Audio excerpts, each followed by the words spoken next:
Hello friends, ਸਵਾਗਤ ਹੈ ਤੁਹਾਡਾ ਅੱਜ ਦੀ ਵੀਡੀਓ ਵਿੱਚ। ਤੇ ਅੱਜ ਦੀ ਵੀਡੀਓ 'ਚ ਜਿਵੇਂ ਕਿ ਤੁਹਾਨੂੰ ਪਹਿਲਾਂ ਹੀ ਪਤਾ ਹੈ ਕਿ ਡਿਸਕਸ ਹੋਊਗਾ ਪ੍ਰੈਜ਼ੈਂਟ ਪਰਫੈਕਟ ਕੰਟੀਨਿਊਜ਼, ਕਿਉਂਕਿ ਪਹਿਲਾਂ ਆਪਾਂ ਪ੍ਰੈਜ਼ੈਂਟ ਸਿੰਪਲ ਕਰ ਚੁੱਕੇ ਹਾਂ ਦੋਸਤੋ। ਪ੍ਰੈਜ਼ੈਂਟ ਕੰਟੀਨਿਊਜ਼ ਹੋ ਗਿਆ ਆਪਣਾ, ਪ੍ਰੈਜ਼ੈਂਟ ਪਰਫੈਕਟ ਹੋ ਗਿਆ। ਤਾਂ ਅੱਜ ਆਪਾਂ ਪ੍ਰੈਜ਼ੈਂਟ ਸਿੰਪਲ ਦੀ last type present perfect continuous tense ਦੇਖਾਂਗੇ। ਤੇ ਜੇ ਤੁਸੀਂ ਇਸ ਚੈਨਲ 'ਤੇ ਨਵੇਂ ਹੋ ਜੀ ਤਾਂ ਐਡਵਾਈਸ ਹੈ ਕਿ ਪਹਿਲਾਂ ਵਾਲੀਆਂ ਵੀਡੀਓਜ਼ ਦੇਖ ਕੇ ਕੰਟੀਨਿਊ ਕਰੋ ਨਾਲ ਆਪਣਾ, ਕਿਉਂਕਿ ਇਹ ਚੈਨਲ ਇੱਕ ਸੀਰੀਜ਼ ਦੀ ਤਰ੍ਹਾਂ ਹੀ ਹੈ ਜੀ। ਅਤੇ ਹੋਰ ਵੀ ਇਸ 'ਤੇ ਬਹੁਤ ਸਭ ਆਈ ਥਿੰਕ ਗ੍ਰਾਮਰ ਦਾ ਹਰ ਇੱਕ ਟੌਪਿਕ ਇਸ ਚੈਨਲ 'ਤੇ ਡਿਸਕਸ ਹੋਊਗਾ ਅੱਗੇ। ਅਤੇ ਇਸ ਲਈ ਸ਼ੁਰੂ ਤੋਂ ਸਟਾਰਟ ਕਰੋ, ਤੁਹਾਨੂੰ ਆਸਾਨੀ ਹੋਊਗੀ ਸਮਝਣ 'ਚ ਵੀ ਅਤੇ ਨਾਲ ਕੈਚ ਕਰਨ 'ਚ ਵੀ। ਸੋ ਦੋਸਤੋ, ਪ੍ਰੈਜ਼ੈਂਟ ਪਰਫੈਕਟ ਟੈਂਸ ਕੀ ਹੈ? ਪ੍ਰੈਜ਼ੈਂਟ ਪਰਫੈਕਟ ਟੈਂਸ ਦੋਸਤੋ, ਜਦੋਂ ਆਪਾਂ ਕਹਿਣਾ ਹੋਵੇ ਕਿ ਕੋਈ ਕੰਮ ਸ਼ੁਰੂ ਤਾਂ ਪਾਸਟ 'ਚ ਹੋਇਆ ਸੀਗਾ ਅਤੇ ਹੁਣ ਵੀ ਚੱਲ ਰਿਹਾ ਹੈ ਅਤੇ ਫਿਊਚਰ 'ਚ ਵੀ ਘੱਟੋ ਘੱਟ ਕੁਝ ਸਮੇਂ ਲਈ ਉਹ ਕੰਮ ਚੱਲੂਗਾ। ਦੁਬਾਰਾ ਦੱਸ ਦੇਣਾ ਦੋਸਤੋ ਕਿ ਕੋਈ ਕੰਮ ਜੋ ਸ਼ੁਰੂ ਪਾਸਟ 'ਚ ਹੋਇਆ ਹੈ ਅਤੇ ਹੁਣ ਇਸ ਪ੍ਰੈਜ਼ੈਂਟ ਟਾਈਮ 'ਚ ਵੀ ਚੱਲ ਰਿਹਾ ਹੈ ਅਤੇ ਫਿਊਚਰ 'ਚ ਵੀ ਉਹ ਕੁਝ ਨਾ ਕੁਝ ਸਮੇਂ ਲਈ ਚੱਲੂਗਾ। ਉਸ ਟੈਂਸ ਨੂੰ ਕਹਿੰਦੇ ਆ ਦੋਸਤੋ ਪ੍ਰੈਜ਼ੈਂਟ ਪਰਫੈਕਟ ਕੰਟੀਨਿਊਸ ਟੈਂਸ। ਜਿਵੇਂ ਮੈਂ ਕੁਝ ਦਿਨਾਂ ਤੋਂ ਪੜ੍ਹਾ ਰਿਹਾ ਹਾਂ। ਹੁਣ ਇਹਦੇ 'ਚ ਦੇਖੋ ਦੋਸਤੋ, ਮੈਂ ਕੰਮ ਸ਼ੁਰੂ ਕੀਤਾ ਹੋਇਆ ਹੈ ਪਾਸਟ 'ਚੋਂ ਕੰਮ ਸ਼ੁਰੂ ਕੀਤਾ ਹੋਇਆ ਕੁਝ ਦਿਨਾਂ ਤੋਂ, ਅਤੇ ਪੜ੍ਹਾ ਰਿਹਾ ਹਾਂ ਮਤਲਬ ਮੈਂ ਵਰਤਮਾਨ 'ਚ ਵੀ ਕੰਮ ਕਰ ਰਿਹਾ। ਸੋ ਇਹ ਇਸ ਟੈਂਸ ਦੀ ਡੈਫੀਨੀਸ਼ਨ ਹੈ ਦੋਸਤੋ। ਜੋ ਕੰਮ ਜੋ ਸ਼ੁਰੂ ਤਾਂ ਪਾਸਟ 'ਚ ਹੋਇਆ ਹੈ ਬਟ ਵਰਤਮਾਨ 'ਚ ਹੁਣ ਵੀ ਚੱਲ ਰਿਹਾ ਹੈ। ਜਿਵੇਂ ਇਗਜ਼ੈਂਪਲ ਦੇਖ ਲੈਂਦੇ ਹਾਂ ਜੀ, ਆਈ have bean doing this work for many hours. ਮੈਂ ਕਾਫੀ ਘੰਟਿਆਂ ਤੋਂ ਇਹ ਕੰਮ ਕਰ ਰਿਹਾ ਹਾਂ। He has been teaching since morning. ਉਹ ਸਵੇਰ ਤੋਂ ਪੜ੍ਹਾ ਰਿਹਾ ਹੈ। ਹੁਣ ਦੇਖੋ ਦੋਸਤੋ, ਸਵੇਰ ਤੋਂ ਪੜ੍ਹਾ ਰਿਹਾ ਹੈ ਮਤਲਬ ਕੰਮ ਪਾਸਟ 'ਚ ਸ਼ੁਰੂ ਹੋਇਆ ਹੈ ਬਟ ਪ੍ਰੈਜ਼ੈਂਟ 'ਚ ਵੀ ਚੱਲ ਰਿਹਾ ਹੈ, ਮਤਲਬ present perfect continuous. Student has been playing cricket since morning. ਵਿਦਿਆਰਥੀ ਸਵੇਰ ਤੋਂ ਕ੍ਰਿਕਟ ਖੇਡ ਰਿਹਾ ਹੈ। ਸੋ ਦੋਸਤੋ, ਰੂਲ ਦੇਖ ਲੈਂਦੇ ਹਾਂ ਇਹਦਾ। ਸਬਜੈਕਟ ਆ ਜਾਊਗਾ ਜੀ। ਸਬਜੈਕਟ ਕੀ ਹੁੰਦਾ ਹੈ? ਜੋ ਆਪਣੇ ਸੈਂਟੈਂਸ 'ਚ ਮੇਨ ਕੰਮ ਕਰ ਰਿਹਾ ਹੁੰਦਾ ਹੈ, ਕਿਰਿਆ ਕਰਨ ਵਾਲਾ ਸਬਜੈਕਟ। ਅਤੇ ਇਹਦੇ 'ਚ ਹੈਲਪਿੰਗ ਵਰਬ ਆਊ ਦੋਸਤੋ। ਪ੍ਰੈਜ਼ੈਂਟ ਪਰਫੈਕਟ 'ਚ ਹੁੰਦੀ ਹੈ ਜਿਹੜੀ ਹੈਜ਼ ਹੈਵ, ਬਟ ਨਾਲ ਕੀ ਐਡ ਹੋ ਜਾਊਗਾ ਜੀ? ਬੀਨ। ਹੈਜ਼/ਹੈਵ ਪਲੱਸ ਬੀਨ।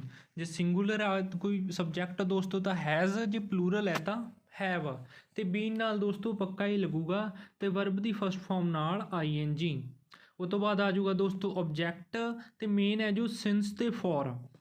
ਸਿੰਸ ਅਤੇ ਫॉर ਲੱਗੂ ਇਹਦੇ ਨਾਲ ਦੋਸਤੋ। ਜਿਵੇਂ ਮੈਂ ਕਿਹਾ ਵੀ ਕੰਮ ਪਾਸਟ 'ਚੋਂ ਸ਼ੁਰੂ ਹੋਇਆ ਤਾਂ ਆਪਾਂ ਨੂੰ ਦੇਖਣਾ ਪਊਗਾ ਕਿ ਸਿੰਸ ਕਿਹਦੇ ਨਾਲ ਲੱਗੂ ਅਤੇ ਫॉर ਕਿਹਦੇ ਨਾਲ ਲੱਗੂ। ਅਤੇ ਉਹ ਤੋਂ ਬਾਅਦ ਲੱਗੂਗਾ ਟਾਈਮ, ਜੋ ਵੀ ਟਾਈਮ ਹੋਇਆ।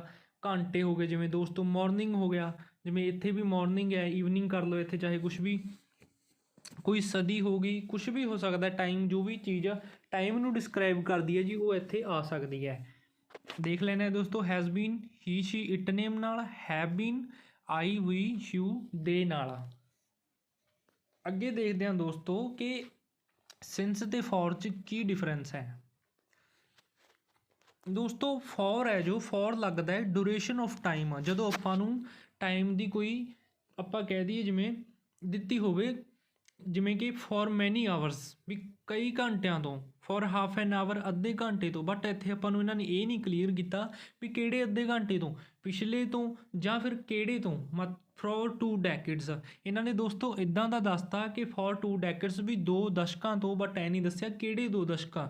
ਵੀ ਟਾਈਮ ਆਪਾਂ ਨੂੰ ਦੱਸਿਆ ਤਾਂ ਹੋਇਆ ਬਟ ਐਕੂਰੇਟ ਟਾਈਮ ਵੀ ਕਦੋਂ ਸਟਾਰਟ ਹੋਇਆ ਕੰਮ, ਉਹ ਆਪਾਂ ਨੂੰ ਇਨਫੋਰਮੇਸ਼ਨ ਇਹਦੇ 'ਚ ਮਿਸਿੰਗ ਹੈ।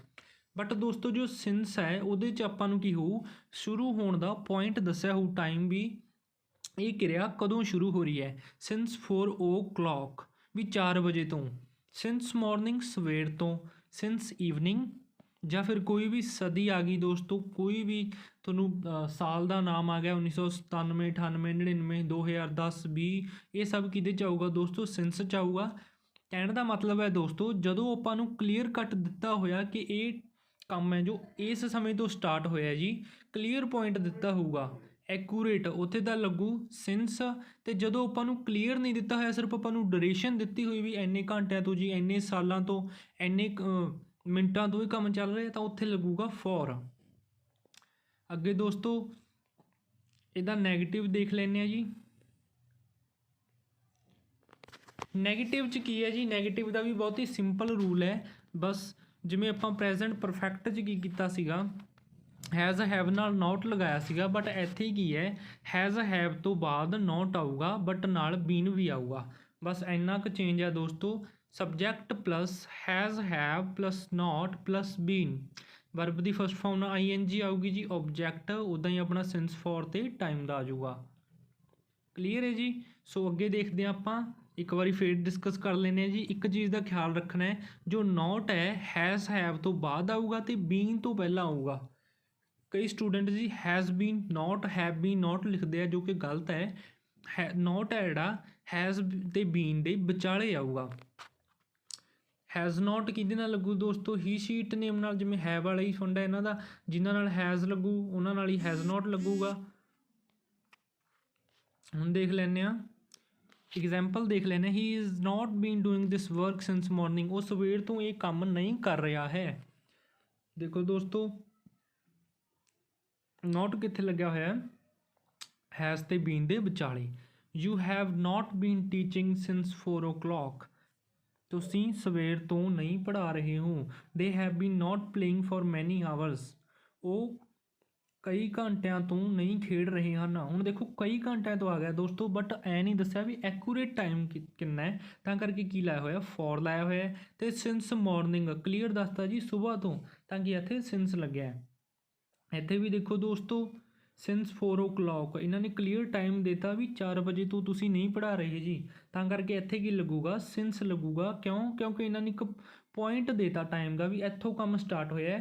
ਬਟ ਫੋਰ 'ਚ ਕੀ ਹੈ, ਆਪਾਂ ਨੂੰ ਕਲੀਅਰ ਨਹੀਂ ਦਿੱਤਾ ਹੋਇਆ, ਆਪਾਂ ਨੂੰ ਕੀ ਦਿੱਤਾ ਹੋਇਆ, ਫੋਰ ਮੈਨੀ ਆਵਰਸ, ਵੀ ਕਈ ਘੰਟਿਆਂ ਤੋਂ, ਬਟ ਐ ਨਹੀਂ ਦੱਸਿਆ ਵੀ ਕਿਹੜੇ ਘੰਟਿਆਂ ਤੋਂ। ਅੱਗੇ ਦੇਖਦੇ ਹਾਂ ਜੀ ਇਹਦਾ ਇੰਟੈਰੋਗੇਟਿਵ। ਇੰਟੈਰੋਗੇਟਿਵ 'ਚ ਕੀ ਹੋਊਗਾ ਦੋਸਤੋ, ਇੰਟੈਰੋਗੇਟਿਵ 'ਚ ਕੀ ਹੈ, ਹੈਜ਼ ਤੇ ਹੈਵ ਅੱਗੇ ਆ ਜਾਣਗੇ, ਹੈਲਪਿੰਗ ਵਰਬਸ ਨੇ ਜੋ ਆਪਣੀਆਂ, ਉਹ ਅੱਗੇ ਆ ਜਾਣਗੀਆਂ। ਅਤੇ ਉਹ ਤੋਂ ਬਾਅਦ ਲੱਗੂਗਾ ਸਬਜੈਕਟ, ਉਹ ਤੋਂ ਬਾਅਦ ਬੀਨ, ਵਰਬ ਦੀ ਫਸਟ ਫਾਰਮ ਨਾਲ ING, ਓਬਜੈਕਟ ਹੋ ਜਾਊਗਾ ਦੋਸਤੋ ਸਿੰਸ ਫੋਰ, ਉਹ ਤੋਂ ਬਾਅਦ time, has have plus subject plus been plus verb ਦੀ ਫਸਟ ਫਾਰਮ ਨਾਲ ING plus object plus since or for plus time duration. Example ਦੇਖ ਲੈਂਦੇ ਹਾਂ ਜੀ। Has you been making food for many hours, ਕੀ ਤੁਸੀਂ ਕਈ ਘੰਟਿਆਂ ਤੋਂ ਖਾਣਾ ਬਣਾ ਰਹੇ ਹੋ। Have they been planning the program since 2020, ਕੀ ਉਹ 2020 ਤੋਂ ਪ੍ਰੋਗਰਾਮ ਪਲਾਨ ਕਰ ਰਹੇ ਹਨ। Has Ram been reading this book for 15 minutes, ਕੀ ਰਾਮ 15 ਮਿੰਟ ਤੋਂ ਬੁੱਕ ਪੜ੍ਹ ਰਿਹਾ ਹੈ। Have Praveen and Ram been eating since evening, ਹੁਣ ਦੇਖੋ ਦੋਸਤੋ ਇੱਥੇ ਹੈਵ ਲੱਗਿਆ ਹੈ, ਅਤੇ ਕਿਉਂ ਲੱਗਿਆ ਇਹ, ਕਿਉਂਕਿ ਪਲੂਰਲ ਹੋ ਗਏ, ਦੋ ਜਣਿਆਂ ਦੀ ਗੱਲ ਕੀਤੀ ਹੈ। Have Praveen and Ram been eating since evening, ਕੀ ਪ੍ਰਵੀਨ ਅਤੇ ਰਾਮ ਜੋ ਨੇ ਜੋ ਉਹ ਸ਼ਾਮ ਤੋਂ ਖਾਣਾ ਖਾ ਰਹੇ ਨੇ, ਤਾਂ ਇੱਥੇ ਕੀ ਲੱਗਿਆ ਦੋਸਤੋ, ਸਿੰਸ ਲੱਗਿਆ। ਅੱਗੇ ਦੇਖ ਲੈਂਦੇ ਹਾਂ ਜੀ। WH ਵਰਡ ਦਾ ਵੀ ਬਿਲਕੁਲ ਹੀ ਸਿੰਪਲ ਜਿਹਾ ਹੀ ਰੂਲ ਹੋਊਗਾ ਦੋਸਤੋ। WH ਵਰਡ 'ਚ ਕੀ ਹੋਊਗਾ ਆਪਣਾ, ਬਸ ਇੱਥੇ ਜੋ ਹੈ ਇਹਨਾਂ ਦੇ ਸਾਹਮਣੇ ਕੀ ਆ ਜਾਊਗਾ, WH ਅੱਗੇ ਆ ਜਾਊਗਾ। WH ਹੈ ਜੋ ਦੋਸਤੋ, ਉਹ ਕਿੱਥੇ ਆ ਜਾਊਗਾ, ਹੈਜ਼ ਹੈਵ ਤੋਂ ਅੱਗੇ ਆ ਜਾਊਗਾ। ਜਿਵੇਂ where has you been making food for many hours, ਤੁਸੀਂ ਕਈ ਘੰਟਿਆਂ ਤੋਂ ਖਾਣਾ ਕਿੱਥੇ ਬਣਾ ਰਹੇ ਸੀ। Y have they been planning the program since 2020, ਉਹ ਪ੍ਰੋਗਰਾਮ 2020 ਤੋਂ ਕਿਉਂ ਪਲਾਨ ਕਰ ਰਹੇ ਹਨ। ਇੱਥੇ ਵੀ ਹਨ ਸੀਗਾ ਜੀ। Has Ram been reading this book for 15 minutes, ਕੀ ਰਾਮ 15 ਮਿੰਟ ਤੋਂ ਬੁੱਕ ਪੜ੍ਹ ਰਿਹਾ ਹੈ। Have Praveen and Ram been eating since evening, ਕੀ ਪ੍ਰਵੀਨ ਅਤੇ ਰਾਮ, ਹੋ ਗਿਆ ਜੀ। ਇੱਕ ਵਾਰੀ ਫੇਰ ਦੇਖ ਲੈਂਦੇ ਹਾਂ ਜੀ। Present perfect continuous tense, present perfect continuous tense 'ਚ ਕੀ ਹੈ ਜੀ, ਕੋਈ ਕੰਮ ਜੋ ਸ਼ੁਰੂ ਪਾਸਟ 'ਚ ਹੋਇਆ ਅਤੇ ਵਰਤਮਾਨ 'ਚ ਵੀ ਚੱਲ ਰਿਹਾ, ਉਸ ਟੈਂਸ ਨੂੰ ਕੀ ਕਹਿੰਦੇ ਹੈ, present perfect continuous tense. Has have been plus verb ਦੀ ਫਸਟ ਫਾਰਮ ਨਾਲ ING। ਹੈਜ਼ ਬੀਨ ਦੋਸਤੋ ਹੀ ਸ਼ੀ ਇਟ ਨੇਮ ਨਾਲ, have been I we you ਦੇ ਨਾਲ। ਨੋਟ 'ਚ ਕੀ ਹੋ ਜਾਊਗਾ ਜੀ, ਨੋਟ 'ਚ ਬਸ ਸਬਜੈਕਟ ਹੈਜ਼ ਹੈਵ, ਇੱਥੇ ਆ ਜਾਊਗਾ ਨੋਟ, ਬੀਨ ਤੇ ਹੈਜ਼ ਦੇ ਵਿਚਾਲੇ ਜਾਂ ਹੈਵ ਤੇ ਬੀਨ ਦੇ ਵਿਚਾਲੇ ਨੋਟ ਆਊਗਾ ਜੀ। ਤੇ ਇਦਾਂ ਹੀ ਕਰਕੇ ਇੱਕ ਵਾਰੀ ਫੇਰ ਫੋਰ ਕਿੱਥੇ ਲੱਗੂਗਾ ਜੀ, ਡਿਊਰੇਸ਼ਨ ਆਫ ਟਾਈਮ ਜਦੋਂ ਆਪਾਂ ਨੂੰ ਐਕੂਰੇਟ ਟਾਈਮ ਨਾ ਦਿੱਤਾ ਹੋਵੇ, for many hours, for half an hour, for 2 decades. ਤੇ ਸਿੰਸ ਕਿੱਥੇ ਲੱਗੂਗਾ, ਜਿੱਥੇ ਆਪਾਂ ਨੂੰ ਐਕੂਰੇਟ ਟਾਈਮ ਦੱਸਦਾ ਹੋਵੇ ਕਿ ਐਕੂਰੇਟ ਟਾਈਮ ਤੋਂ ਜੀ ਇਸ ਟਾਈਮ ਤੋਂ ਇਹ ਚੀਜ਼ ਸਟਾਰਟ ਹੋਈ ਹੈ। ਕੋਈ ਵੀ ਸਾਲ ਹੋ ਗਿਆ ਜੀ, ਕੋਈ ਐਕੂਰੇਟ ਟਾਈਮ ਹੋ ਗਿਆ 9 o'clock 5 o'clock, morning, evening, afternoon ਹੋ ਗਿਆ, ਇਹ ਸਭ ਕਿਹਦੇ 'ਚ ਆਉਣਗੇ, ਸਿੰਸ 'ਚ ਆਉਣਗੇ। ਤੋ ਦੋਸਤੋ ਦੁਬਾਰਾ ਦੱਸਣ ਦਾ ਮੇਰਾ ਮੋਟਿਵ ਇਹੀ ਹੁੰਦਾ ਹੈ ਕਿ ਇੱਕ ਵਾਰ ਤੁਹਾਨੂੰ ਦੁਬਾਰੇ ਇੱਕ ਰਿਵੀਜ਼ਨ ਓਵਰਵਿਊ ਜੀ ਮਿਲ ਜੇ ਹਰੇਕ ਟੈਂਸ ਦੀ ਕਿ ਆਪਾਂ ਹੁਣ ਤੱਕ ਕੀ ਕੀਤਾ ਹੈ, ਤਾਂ ਕਰਕੇ ਉਹ ਤੁਹਾਡੇ ਦਿਮਾਗ 'ਤੇ ਥੋੜ੍ਹਾ ਜਿਹਾ ਛਪ ਜੂਗਾ। ਅਤੇ ਹੁਣ ਤੁਸੀਂ ਪ੍ਰੈਕਟਿਸ ਜ਼ਰੂਰ ਕਰਨੀ ਹੈ ਦੋਸਤੋ। ਅਤੇ ਸੈਂਟੈਂਸ ਬਣਾ ਕੇ ਦੇਖਣੇ ਨੇ, ਜਿਵੇਂ ਆਪਾਂ ਕਹਿੰਦੇ ਹੁੰਦੇ ਹਾਂ ਆਪਣੀ ਇੰਟਰੋ 'ਚ ਬਹੁਤ ਹੀ ਸੈਂਟੈਂਸ ਆ ਜਾਂਦੇ ਨੇ, I have been living there since my childhood, ਵੀ ਮੈਂ ਉੱਥੇ ਆਪਣੇ ਬਚਪਨ ਤੋਂ ਰਹਿ ਰਿਹਾ ਹਾਂ। ਕੋਈ ਵੀ I have been practising this for ਇੰਨੇ ਈਅਰਸ, ਆਪਣੇ ਇੰਟਰੋ 'ਚ ਕੰਮ ਆਊਗਾ ਦੋਸਤੋ। ਬਾਕੀ ਰਾਈਟਿੰਗ ਦੇ ਟਾਸਕ 'ਚ ਆਈ ਥਿੰਕ ਇਹਦੀ ਕੋਈ ਖਾਸ ਯੂਜ਼ ਹੈ ਨਹੀਂ ਗੀ, ਅਤੇ ਬਟ ਆਪਾਂ ਨੂੰ ਜਾਣਕਾਰੀ ਹੋਣੀ ਚਾਹੀਦੀ ਹੈ ਜੀ ਹਰੇਕ ਚੀਜ਼ ਦੀ। ਸੋ ਪ੍ਰੈਕਟਿਸ ਕਰਿਓ ਦੋਸਤੋ। ਅਤੇ ਅੱਗੇ ਥੋੜ੍ਹੀਆਂ ਵੀਡੀਓਜ਼ ਬਹੁਤ ਹੀ ਜ਼ਿਆਦਾ ਇੰਟਰਸਟਿੰਗ ਹੋਣ ਵਾਲੀਆਂ ਨੇ, ਅੱਗੇ ਆਇਲਸ ਦੀਆਂ ਵੀ ਵੀਡੀਓਜ਼ ਪੈਣਗੀਆਂ, ਅਤੇ ਸਪੈਸ਼ਲੀ ਵੀਡੀਓਜ਼ ਪੈਣਗੀਆਂ ਜੀ ਉਹਨਾਂ ਆਇਲਸ ਦੇ ਬਿਗਨਰਸ ਲਈ ਜਿਨ੍ਹਾਂ ਨੇ ਬਿਲਕੁਲ ਹੀ ਸ਼ੁਰੂਆਤ ਕਰਨੀ ਹੈ, ਵੀ ਉਹ ਕਿੱਦਾਂ ਆਪਣਾ ਲੈਵਲ ਬਣਾ ਸਕਦੇ ਹੈ ਗ੍ਰਾਮਰ ਦਾ, ਅਤੇ ਕਿੱਦਾਂ ਸਟਰਕਚਰਸ ਆਇਲਸ ਦੇ ਜੋ ਹੁੰਦੇ ਆ, ਅਤੇ ਕਿੱਦਾਂ ਉਹ ਆਪਣਾ ਸਭ ਕੁਝ ਇੰਪਰੂਵ ਕਰ ਸਕਦੇ ਹੈ। ਰੀਡਿੰਗ, ਰਾਈਟਿੰਗ, ਸਪੀਕਿੰਗ ਦੀਆਂ ਵੀਡੀਓਜ਼ ਵੀ ਪੈਣਗੀਆਂ ਜੀ, ਬਟ ਮੈਨੂੰ ਇੱਦਾਂ ਹੈ ਕਿ ਪਹਿਲਾਂ ਬੇਸਿਕ ਕਲੀਅਰ ਹੋ ਜਾਏ, ਤਾਂ ਕਿ ਇੱਕ ਤਰ੍ਹਾਂ ਦਾ ਇਹ ਫ੍ਰੀ ਕੋਰਸ ਹੀ ਪ੍ਰੋਵਾਈਡ ਕਰਦੇ ਚੈਨਲ, ਕਿ ਜਿਸ ਸਟੂਡੈਂਟ ਨੇ ਵੀ ਜਿੱਥੋਂ ਵੀ ਸਟਾਰਟ ਕਰਨਾ ਹੈ ਉਹ ਆਪਣਾ ਸਟਾਰਟ ਕਰ ਲਏ। ਸੋ ਥੈਂਕ ਯੂ ਦੋਸਤੋ, ਚੈਨਲ ਜ਼ਰੂਰ ਸਬਸਕ੍ਰਾਈਬ ਕਰ ਲਿਓ ਜੀ, ਤਾਂ ਕਿ ਅੱਗੇ ਦੀਆਂ ਅਪਡੇਟਸ ਮਿਲ ਜਾਣ ਤੁਹਾਨੂੰ। ਧੰਨਵਾਦ।